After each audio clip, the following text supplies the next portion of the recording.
নির্বাচনের যে কি ঠেলা, হ্যাঁ, একজন প্রার্থী হিসেবে হারে হারে টের পাচ্ছি। ঘেমে একেবারে অস্থির হয়ে গেছি। আচ্ছা যাজ্ঞা, আমি প্রস্তুত। হ্যালো হ্যালো, হ্যাঁ প্রিয় সাংবাদিক ভাইয়েরা, আপনারা আপনাদের প্রশ্ন শুরু করতে পারেন। ধন্যবাদ। আপনি নির্বাচন কেন করছেন? কি আজব প্রশ্ন এটা আপনি করলেন। আমি নির্বাচন করছি কেন মানে? হ্যাঁ, না, নির্বাচনের পিছে তো একটা উদ্দেশ্য আছে, সেটাই জানতে চেয়েছি আপনি নির্বাচন কেন করছেন। আরে ভাই, নির্বাচন প্রার্থীরা কেন করে? পাশ করার জন্য করে। আমিও পাশ করার জন্যই নির্বাচন করছি। আচ্ছা, নির্বাচনে পাশ করে আপনি কি করবেন? কি আজব প্রশ্ন! পাশ করলে আমি কি করব, এটাই কি করে আমি বলবো বলেন তো দেখি। আমি পাশ না করে কিভাবে বলবো আমি পাশ করে কি বলবো? পাশ করে কি করব এটা বোঝানোর জন্য আপনাদেরকে আমাকে পাশ করতে হবে। পাশ না করে আমি কিভাবে বলবো যে আমি পাশ করে কি করব? আজব প্রশ্ন। তার মানে আপনি ওই পাশ করে কি করবেন এ ব্যাপারে আপনি চিন্তাই করেননি। আপনার একটাই এখনো মাথায় চিন্তা, আপনি একজন প্রার্থী। হ্যাঁ হ্যাঁ হ্যাঁ, এখন আমি প্রার্থী। আচ্ছা ঠিক আছে। আচ্ছা তাহলে আপনি প্রার্থী হিসেবে কি করছেন? কি আজব প্রশ্ন! প্রার্থী হিসেবে আমি কি করছি মানে? প্রার্থী হিসেবে আমি মানুষের কাছে ভোট চাইছি পাশ করার জন্য। সকল প্রার্থী কি করে? পাশ করার জন্য ভোট চাই। প্রার্থী হিসেবে আমার আর কাজ কি ভোট চাওয়া ছাড়া, বলেন তো? আচ্ছা, একজন প্রার্থী হিসেবে আপনি ভোট চাইতে কাদের কাছে যাচ্ছেন? কি আজব প্রশ্ন! ভোট চাইতে আমি কাদের কাছে যাচ্ছি মানে? হ্যাঁ, ভোট চাইতে আমি জনগণের কাছে যাচ্ছি। ভোট চাওয়ার কোনো স্তর আছে নাকি? হ্যাঁ, আমি ওই গরিবের কাছে যাচ্ছি, ধনীর কাছে যাচ্ছি, কুলির কাছে যাচ্ছি, মজুরের কাছে যাচ্ছি, মুসির কাছে যাচ্ছি, সামারের কাছে যাচ্ছি, কামারের কাছে যাচ্ছি, দোকানদারের কাছে যাচ্ছি, ব্যবসায়ীদের কাছে যাচ্ছি, ভিক্ষুকের কাছে যাচ্ছি, সকলের কাছেই যাচ্ছি।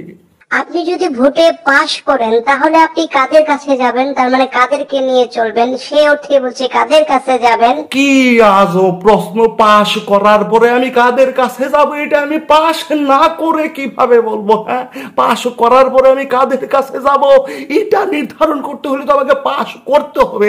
পাশ না করে আমি কিভাবে বলবো বলেন তো দেখি। হ্যাঁ, আচ্ছা ঠিক আছে, এবার তবে বলুন যে ভোটকে কেন্দ্র করে আপনি একজন প্রার্থী হিসেবে আপনার আশা কি? কি আজব প্রশ্ন! ভোটকে কেন্দ্র করে আমার আশা কি মানে? হ্যাঁ, প্রার্থীদের আশা কি থাকে ভোটকে কেন্দ্র করে? হ্যাঁ, ভোটকে কেন্দ্র করে একজন প্রার্থী হিসেবে আমার আশা হচ্ছে পাশ করা। তা ঠিক, সকল প্রার্থী তো তাই চায়। আচ্ছা, এই নির্বাচনকে সামনে রেখে আপনি সবচেয়ে বড় চ্যালেঞ্জ কোন বিষয়টিকে মনে করছেন? হ্যাঁ, নির্বাচনকে সামনে রেখে আমার সবচেয়ে বড় হুমকি কি এটাই তো জানতে চাচ্ছেন সাংবাদিক সাহেব। প্রশ্নের উত্তরটা দেওয়া খুব কঠিন, তারপরেও যেহেতু প্রশ্ন করেই ফেলেছেন উত্তর দিতেই হয়। নির্বাচনকে সামনে রেখে আমার সবচেয়ে বড় হুমকি হচ্ছে জনগণ। আপনি ওদিকে তাকিয়ে উত্তর দিচ্ছেন কেন? প্রশ্নটা এদিক থেকে করেছে, এদিকে তাকান। এটা কি ধরনের উত্তর দিলেন আপনি? জনগণের ভোটে আপনাকে নির্বাচিত হতে হবে, অথচ আপনি জনগণকে সবচেয়ে বড় হুমকি মনে করছেন। আশ্চর্য। না, মাইন্ড করবেন না, এটা ওই পত্রিকায় লিখবেনও না। হ্যাঁ ঠিক আছে, এই টিভিতে প্রচারও করবেন না। মানে জনগণ যেটা করছে, ওই আমাকেও ভোট দিয়ে দিচ্ছে, ওকেও দিয়ে দিচ্ছে, তাকেও দিয়ে দিচ্ছে, উনাকেও দিয়ে দিচ্ছে। এখন কি বলবো? তার মানে বুঝতেই পারছেন না জনগণ কাকে ভোট দিবে? এই আসলে যে কাকে ভোট দিবে এটা বোঝা তো খুব কঠিন হয়ে যাচ্ছে। ওই আপনাদেরকে একটা গল্প বলি। হ্যাঁ জি বলুন। এই তো নির্বাচন করে আসলাম আজকে। হ্যাঁ, আমি এলাকায় ঢুকেছিলাম, এক চাচাকে বলেছি চাচা ভোটটা আমাকে দিতে হবে। তো ওই চাচা আমার কাছে বলছে বাবা ক্ষমা করে দাও, ভোট তো একজনকে দিয়ে দিয়েছি, এখন আমার কি বলার? হ্যাঁ বলেন। আমি তাকে বললাম যে চাচা ভোট কিভাবে দিয়ে দেন? সে বলেছে না বাবা কথা দিয়ে দিয়েছি। তো আমি তাকে বললাম যে কথা দিলেই কি ওই রাখতে হবে? তখন চাচা বলল কথা দিয়ে রাখতে হয় না। আমি বললাম না, কথা দিলেই রাখতে হবে, এমন কি কোনো কথা আছে এই ভোটের সময়? তাহলে ওই চাচা কি বললো জানেন? চাচা এরপরে বললো তাহলে যাও বাবা, তোমাকেও ভোটটা দিয়ে দিলাম। তাহলে বলেন এই কি বলবো, এই ভোটাররাই সবচেয়ে বড় হুমকি হিসেবে দাঁড়িয়েছে না? যাই হোক, এটা কিন্তু প্রচার করবেন না। তার মানে আপনি বোঝাতে যাচ্ছেন যে ভোটাররা ভোট দিবে বলে সকল প্রার্থীকে এই কথা দিচ্ছে। আচ্ছা যাই হোক, এই প্রসঙ্গ বাদ দিলাম। আচ্ছা, খাওয়া দাওয়া নিয়ে আপনার ব্যাপক সুনাম শোনা যাচ্ছে, এই বিষয়টা খুলে বলুন তো।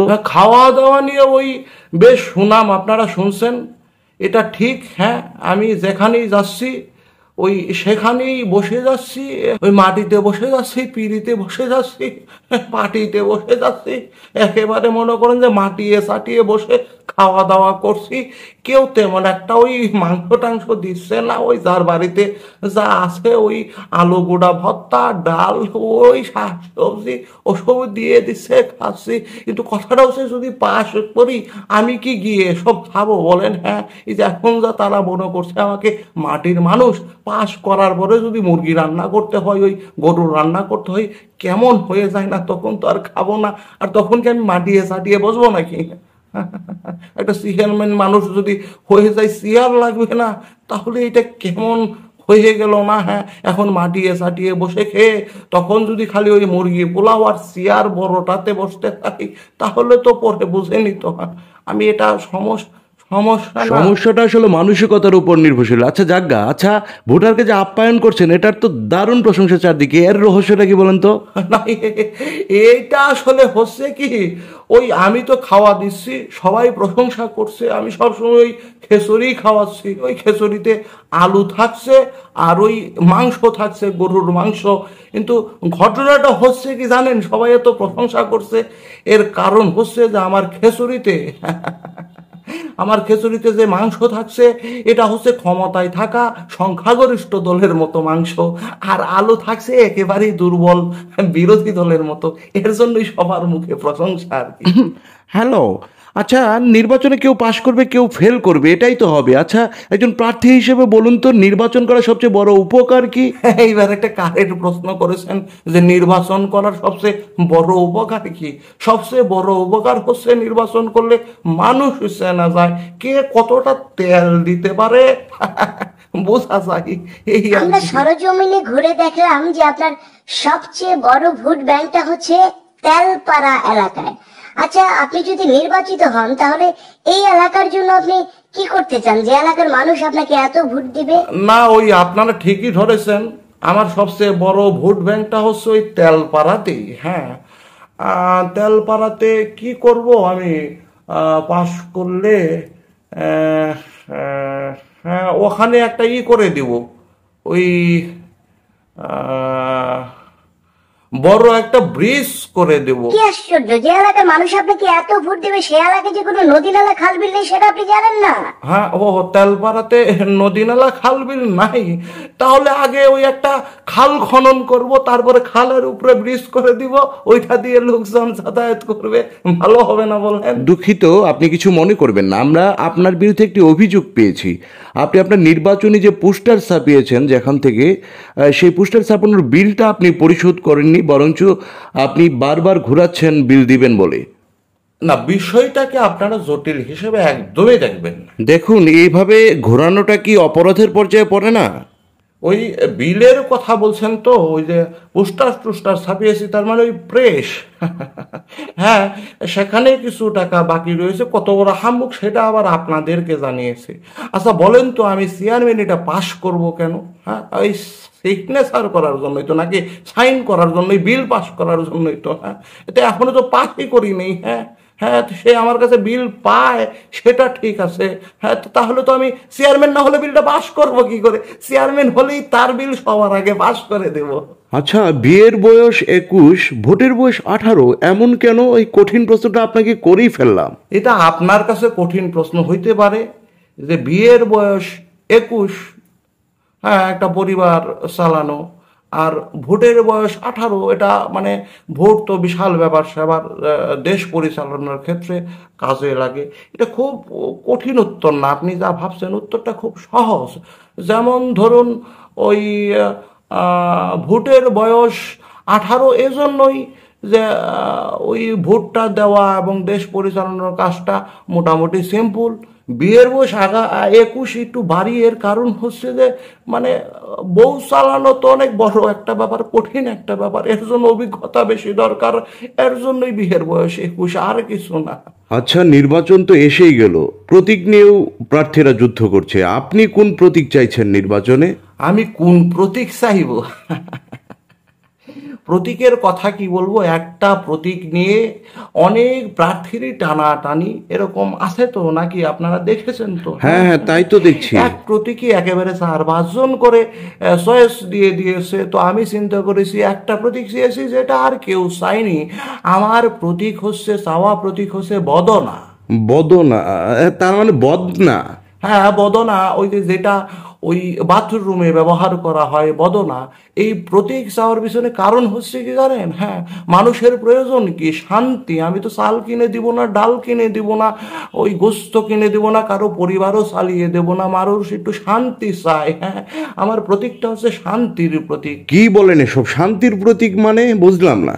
বাথরুমে বদনা যখন ব্যবহার করা হয়, হ্যাঁ, সেই সময়টার চেয়ে শান্তির সময় কি আর কখনো আছে? বলেন আপনারা, ঠিক আছে না আমার প্রতীকটা বদনা? আপনারা বলবেন কিন্তু সবাইকে। আপনার যুক্তিগুলো মন্দ নয়। আচ্ছা যাই হোক, আমরা এখন সাক্ষাৎকার পর্বটি শেষ করতে চাচ্ছি।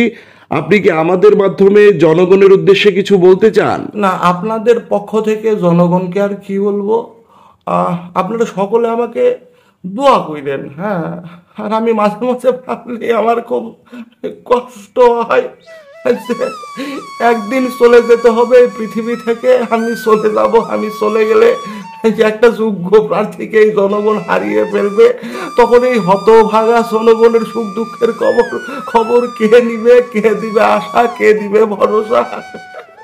তাই আমি আপনাদের সাথে সারা জীবন থাকতে চাই, সারা জীবন নির্বাচন করতে চাই। আমি শুধু চিন্তা করি আমি মরে গেলে আপনাদের সামনে নির্বাচন কি করবে। তাই আপনারা প্রাণ খুলে দোয়া করবেন আমি যেন কোনোদিনই মরি না, সারা জীবন যেন নির্বাচন করতে পারি।